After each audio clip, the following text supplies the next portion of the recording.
Greetings, ladies and gentlemen. Welcome to the Jake Silver Show. For years now, the Democratic Party has been thought of to be the more environmentally conscious party, the greener party, if you will, directly comparing to the Republican Party.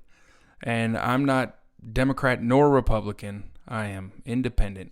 But it seems like ever since Al Gore, the Democratic Party has been primarily focused on how legislation and different policies are going to affect our environment and cutting back our carbon emissions, reducing our waste and things like that, which I personally all think are typically good things. But in terms of these EV vehicles, these EV batteries for the EVs, they pose a serious threat to the environment in which ways they're manufactured. The lithium for the batteries, how that's harvested from the earth, exploiting cheap labor, slave labor in some cases, to gather this lithium. And yet the Democratic Party seems to care about the environment only when it suits their political agenda. In cases like this, the one that's occurring right now in Michigan, there is a Chinese Communist Party linked green energy firm receiving $200 million in taxpayer funding. They begin raising trees in Michigan. A Chinese green energy firm backed by Michigan state government is tearing down trees to make way for a proposed electric vehicle battery plant designed to help the state meet its climate goals. Now, their climate goals are going to be achieved by, of course, manufacturing EV batteries. But in the way of achieving those goals is, of course, decimating entire forests, ripping down hundreds of acres of trees in order to make way for these plants.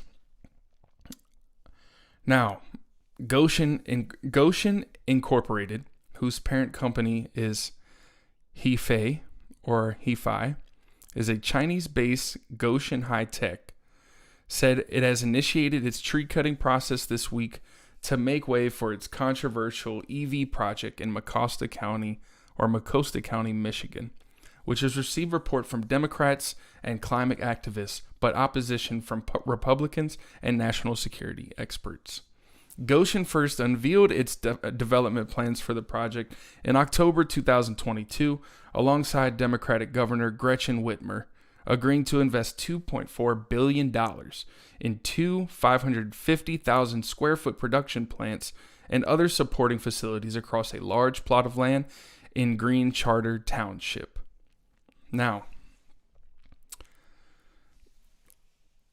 the Republicans let's get this straight, Republicans aren't opposing this plan because the trees are getting torn down. They generally don't care about trees getting torn down. Usually when big projects like this are taken on, environmental agencies will typically approve the projects when the trees are agreed to be replanted somewhere else within a certain amount of time. So I'm not too sure of the stipulations on that, but as long as the trees are being replanted, generally that's how it works in most construction sites where trees have to be removed in large numbers. But in this case, the Democrats are pushing for this to be, it was actually supposed to start later last year, but they're pushing hard for this project to start in Michigan. And the Republicans don't want it for a national security reason. This company is owned by Goshen Incorporated, is owned by Hefei, and it's Chinese based. And Republican Party and national security experts are worried that it is a national security threat coming into America and building this battery plant. Of course, the Republicans are going to oppose whatever the Democrats do, and vice versa. But in this case, national security experts deem it a serious threat in terms of national security. I personally don't fucking support Chinese companies coming to America and building their firms or building their production plants. Crazy thing to say. I'm pretty American first when it comes to production and our economy, but not surprised to see something like this being pushed. We've been selling out our economy and our labor overseas for years now. Amid increasing opposition to the project over Goshen's ties to the Chinese Communist Party, the project has faced delays even as the Whitmer administration has earmarked nearly $200 million in taxpayer funding for the development. In a House hearing last month, former CIA directors Leon Panetta and Mike Pompeo warned that Goshen's project would be covertly used by Chinese assets for espionage. It's an espionage factory. I mean, not a huge fan of Leon Panetta and Mike Pompeo, but the threats of the national security risks are absolutely real. When Gavin Newsom had those Chinese companies come in and he finally cleaned up the streets in San Francisco to make the city look somewhat presentable to these big Chinese CEOs, it's just another showcase of American government selling out our economy overseas to China. And things like this are happening every day. And Governor Gretchen Whitmer, she wants to pump, I'm pretty sure it's close to $250 million of Michigan taxpayer money into this project. Not a lot of people in Michigan are happy about that. Not a lot of people know, but that's why we're here talking about it. Not only is your work being sold out to Chinese companies, but they're using your taxpayer money to do it. And the economy is a whole different topic when these projects are underway. But I'd say the greater concern is national security. Unfortunately, I'd have to agree with Mike Pompeo that these types of projects can be used covertly for espionage. Even things that could be worse. Even if the Chinese have no ill intent in developing their manufacturing plants here in America, again, economically, these projects should be reserved for American companies. Is it going to cost more? Absolutely. American made always costs more. But at the end of the day, in the grand scheme of things, the bigger picture of things, what the fuck's going to be left for the American people? Our automotive industries are constantly being outsourced to Asian countries, and everything else beyond that is starting to be outsourced to overseas companies. You can't find anything that's American made anymore. Hence the reason that our oil prices are high. That's why our goods are high. The cost of goods. Pretty soon you won't be able to find anything that's American made anymore.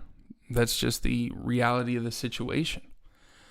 This current administration has shown time and time again that they don't give a fuck about whether or not something's made in America. And it's not just the Biden administration. It's been several administrations for the past 30 years. If it's cheaper for the CEOs to outsource labor and manufacturing, or bring in overseas manufacturing firms and bringing them here, giving them American land to build on, if it fills their pockets, doesn't matter how many Americans lose jobs or lose job opportunities. Just remember that your government doesn't give a fuck about you, and neither do the CEOs. But Biden, like we've discussed before, he's melting. His brain is melting. I love to scour the internet for different things. I go to different sources, but sometimes I tend to check out your left-leaning sources like NBC, MSNBC, CNN, NPR. This editorial from NPR caught my fucking attention because whether you lean left or whether you lean right, this is just laughable at the least. The topic of the article says, how ageism against Biden and Trump puts older folks at risk. What would you do if I told you there's a whole demographic group that cannot be trusted to work because they're unreliable, bad with technology, slow learners, and most likely not a good culture fit? What if I said that, what if I said that group probably shouldn't even be incorporated into the rest of society? That they should live in their own separate communities where the rest of us don't have to see or interact with them unless we choose to. I mean, isn't that how we all kind of view old people? Saying they're unreliable and bad with technology is not necessarily it's a stereotype, but most stereotypes are in place for a fucking reason. Would you trust your 80-year-old grandpa to run the country? Would you trust your 80-year-old grandpa to run a sitting office seat in any small or big community? No. I mean, they should live in their own separate communities. Most of them cannot take care of themselves. It's not that we hate old people. It's that they fucking can't take care of themselves. And this editorial is basically shaming these stereotypes for claiming that they are trying to exclude older people from society, saying that they're incapable, they're not a good culture fit. These phrases that they're using, they're all 100% true for the most part. Bad with technology. Don't see to interact with them unless we choose to. I mean, that's pretty much a relationship with anyone. But when it comes to old people, these kinds of feelings are felt on a national level because they have some merit to them, right? Nobody's just coming out of left field saying, fuck these old geysers. The boomers really fucked us in the economy. They really jacked up these housing prices and they bought their house for $2,000 in a shotgun. Like, everyone hates older people for their own reasons. But when we all have a shared opinion, for the most part, on them holding very responsible and high power positions, there's reasons for that. These opinions are not just out of hate. Yes, we fucking hate you old people, but stop having important jobs. NPR says these conversations about age have consequences outside of our immediate political circumstances. As it turns out, fixating on someone's age can actually put them at higher risk for exhibiting negative behaviors associated with that age. It's called stereotype threat. For instance, when people are told that members of their age group are likely to struggle with things like memory and word recall, they perform worse on memory tests than people who are primed with information about the vast cognitive capabilities of people their age. Similar studies have been done with gender, race, and many other categories. And guess what? Being told you're going to be bad at something is a remarkably consistent, self-fulfilling prophecy. What the fuck ever? I didn't write down who the fuck wrote this. But yeah, gender, race, and other categories, cool. Keep that separate from fucking age.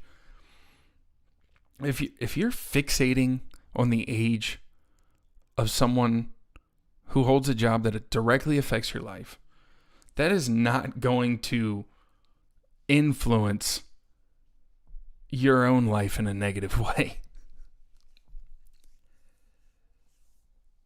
But because I think Joe Biden doesn't have the mental capacity to perform his job, it's going to fuck up things like word recall and memory for myself. Because he has dementia, because he has fucking brain cancer, that's going to fuck me up in the long run. If Trump can't remember the name of one of his cabinet members, I'm not going to be able to remember the name of one of my coworkers.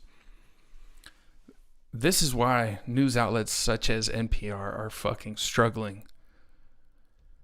It's this bullshit right here that they pump into the ether. Stereotype threat. Critical race theory. You can't just be left, you have to be far left. And it seems the same thing for the right too. You can't just be right, you have to be far right. When in the end they just want to keep us fucking divided. That's what I'm trying to help you see, guys. All right?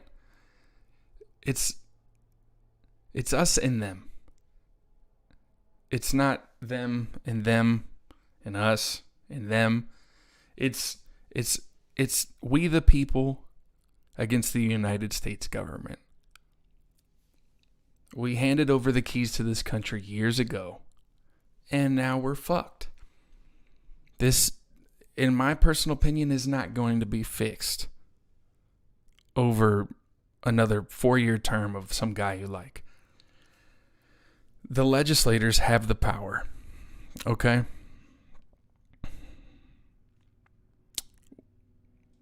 We need to turn this country back into a government that serves people and not the other way around, okay? We write their checks.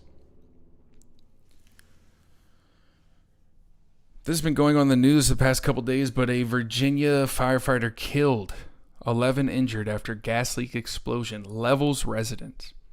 In a press conference, Loudoun County Fire and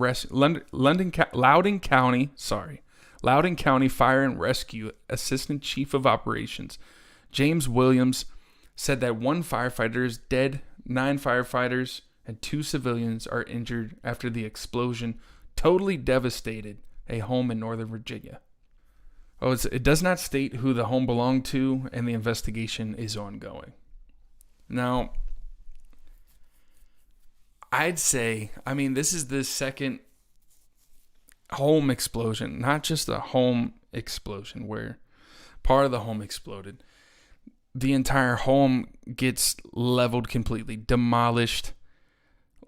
Like several IEDs went off in this house. These are complete decimation of the structure. This is the second one in the past 3 months, I believe. I don't know if you guys remembered last year, December 4th, there was another explosion handled by the same exact fire department, and that was in Alexandria. That home belonged to a man named James Wu. Now, James Wu, a conspiracy theorist who believed the U.S. government wanted to kill him, was the homeowner suspected of triggering an explosion at his home in Arlington, Virginia. Now, this was a pretty crazy thing going on at the time. I don't know if you guys were paying attention to that, but when this happened, there was a video footage of the explosion of James Wu's house. And apparently he was commenting on the video while it was being live streamed. Now, later on they go to say that James Wu was killed in the explosion. But this James fucking Wu guy is a wild dude, like, according to what is out there on the internet about him. Whether he's right or not about his claims and his conspiracy theories, that's another thing. But the whole situation around him was pretty fucking crazy. So if you're a government employee, if you're a high-ranking government official, if you work for some technology company with high security clearances, and you happen to reside in Northern Virginia, specifically in Loudoun County, might want to check your gas lines. You might want to you might want to watch your back because homes are blowing up. Okay? And there's not much information being said about these things. They have identified the firefighter who passed away in the recent explosion, but they've said where the house is, but they haven't said who it belonged to yet, I believe. But back to James Wu, his LinkedIn account, which is now deleted, contains several strange posts. Among them, a post from December 1st claimed his neighbors were spies planning to carry out his assassination. There were several other anti-America posts on his social media. He also called his wife a witch. Fellow residents called Yu a loner. He apparently thought locals were carrying out surveillance operations on his house and providing information to the U.S. authorities. This guy, James Wu, is an interesting character.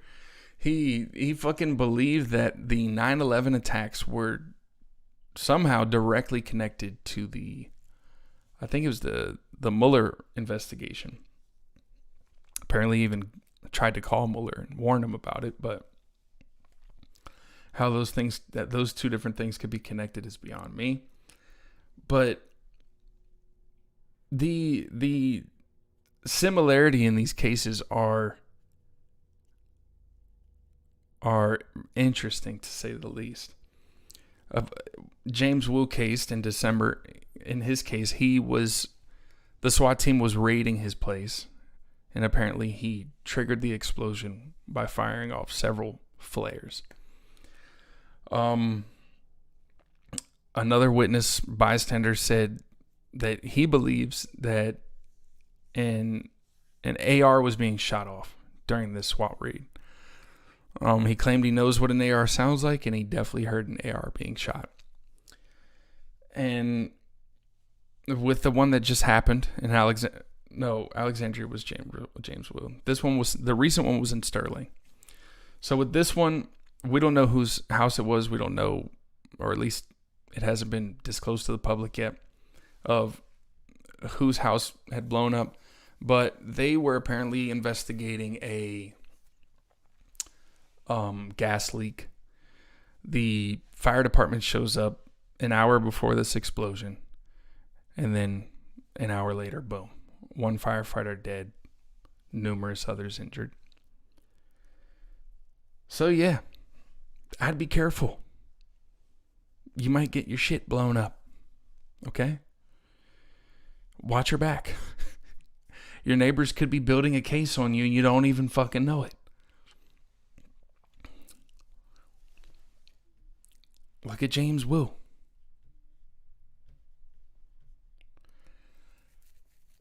James claimed his neighbor Jamie and Lance. This is a quote from James Wu. Jamie and Lance and her two children are spies and act as buffers, collecting my information and then delivering it to their handlers, he wrote on a social media post. He also claimed they were working with the witch and the alien, plotting a surprise attack against him on December 7th, which is the Pearl Harbor attack anniversary. So his house, he predicts that an attack is occurring on December 7th. His house blows up on December 4th. 3 days off. Now, working with the witch and the alien, I don't know if those are both his wife, but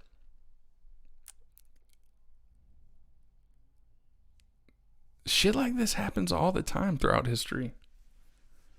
It really does. These people who are considered conspiracy theorists end up disappearing, and they usually tend to have a fairly important job.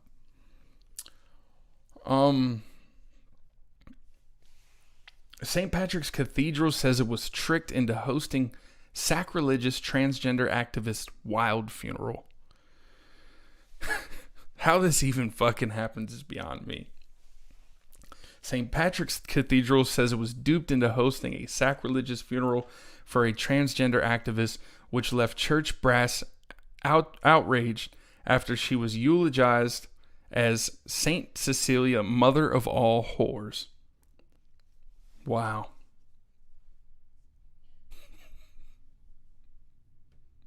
Imagine being eulogized as mother of all whores. Some of you deserve that. But straight at St. Patrick's Cathedral is wild.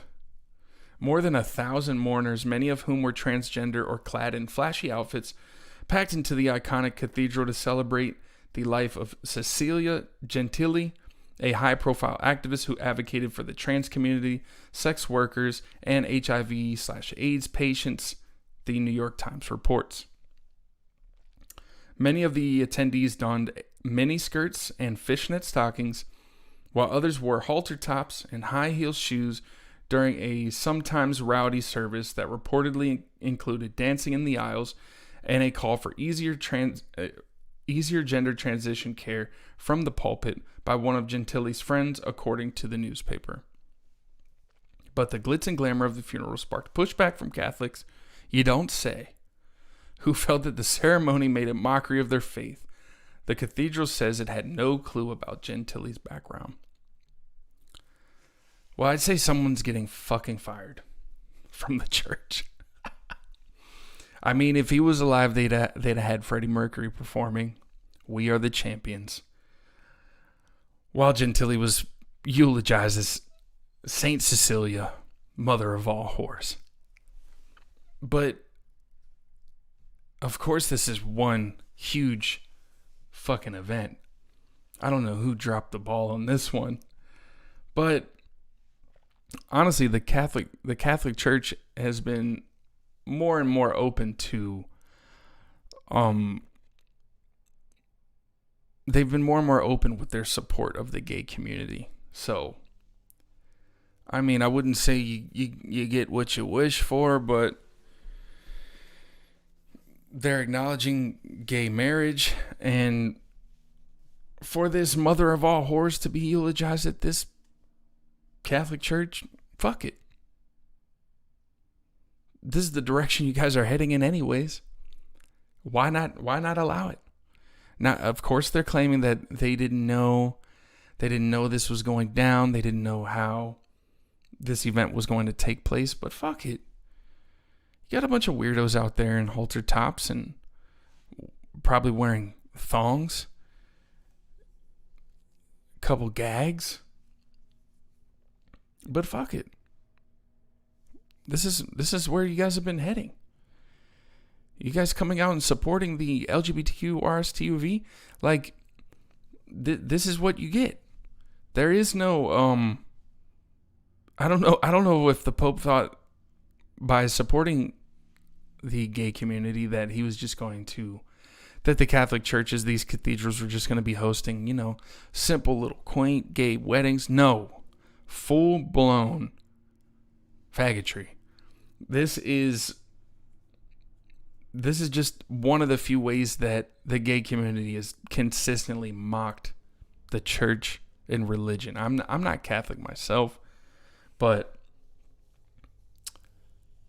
I would be totally against my church hosting any type of LGBTQ weddings, funerals. It's just not. It goes directly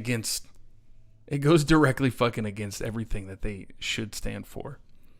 But that's like I said, you make your bed, you lay in it, because the Catholic Church has been leaning towards this direction for quite some time now, and even though they said that they didn't know this was the type of thing that was going to be happening, this is what will be happening from now on.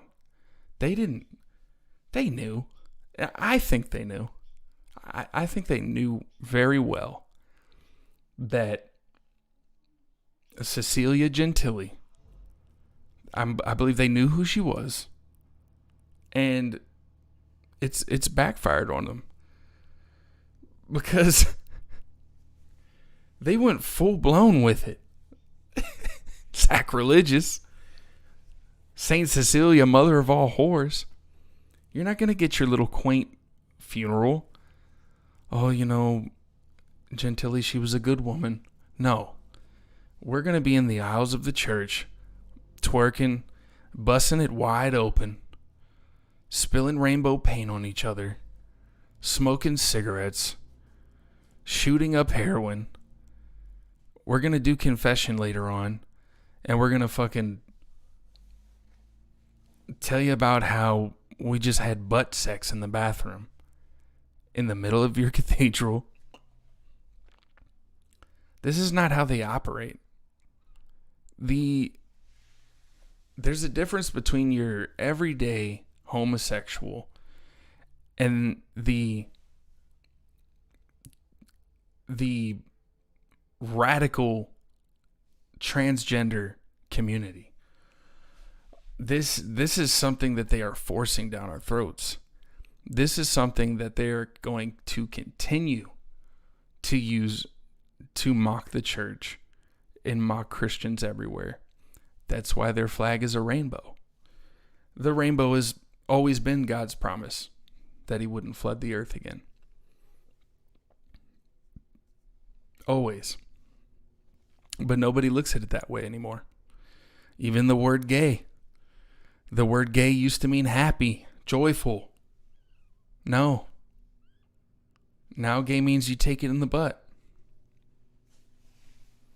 So just, all I'm saying is expect this. Look for it. They're coming for your churches until one day they're either converted into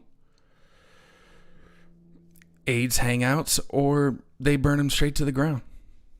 That's just the fact of the matter. This is not fear mongering. They are going to seize your churches, and that's going to come first before they seize other things. We're not going to get into that right now. We're not going to do it. Before we go, I just wanted to talk a little bit about those fresh kicks. Did you guys see them? Did you see Trump at SneakerCon? I think it was $399 for those gold kicks. Biden was talking mad shit, or Biden's camp talking mad shit about it. They said something like, "Oh, this will be the only time you'll see Air Force One or whatever." Fuck it. Donald Trump's the only billionaire that could start a GoFundMe and get over $250,000 into it within a few days. I mean, I don't have money to give the guy, but with the New York court that mandated he pay $355 million before 30 days, I think it's a 30-day timeline for that. He said, "Fuck it, I'm gonna start a GoFundMe. I'm not gonna spend my own money." The left's witch hunt, the left's constant attack on this man is turning him into a public martyr in some way. And it almost seems like no matter what route they try to take in attacking the guy, it's fucking amplifying his relevancy in the upcoming election. So it's a double-edged sword when you're doing that. Call him a criminal, call him whatever you want. But the American people are tired. They're tired of being sold out. They're tired of corporations getting bailouts and us getting nothing. They're tired of illegal immigrants getting more assistance than veterans and our homeless here. And as I was saying earlier, it's not going to be fixed through legislation. There's a storm coming. There's a storm coming. But anyway, thank you so much for watching. If you enjoyed this episode, make sure you like and subscribe. Comment if you will. I'll reply. I'm not that popular.